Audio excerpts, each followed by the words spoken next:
সময় নাই, সময় নাই, সময় নাই। এই সময় কম, শুরু করো। কি কিছুই বুঝতে পারলেন না? চলুন আপনাদেরকে বুঝিয়ে বলছি। বাগেরহাটে হতে চলেছে এক অসাধারণ মিটআপ।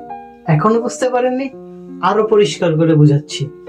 আগামী 30শে অক্টোবর বাগেরহাটে হতে চলেছে নতুন এবং পুরাতন ইউটিউব এবং ফেসবুক কন্টেন্ট ক্রিয়েটরদের জন্য এক বিশাল মিলন মেলা। সেই মিলন মেলায় ইউটিউব এবং ফেসবুক কন্টেন্ট ক্রিয়েটরদের অনুপ্রেরণা দেওয়ার জন্য থাকছে সুদূর প্রবাস থেকে, সৌদি আরব থেকে শাহরিয়ার রহমান রুবেল, যিনি আমাদের কুমিল্লা হোমনা উপজেলার গর্ব। ভাইয়ের জন্য থাকবে অফুরন্ত শ্রদ্ধা এবং ভালোবাসা। সময় কিন্তু মাত্র আর একদিন। যারা এখনো রেজিস্ট্রেশন করেননি, এখনই রেজিস্ট্রেশন করে ফেলুন।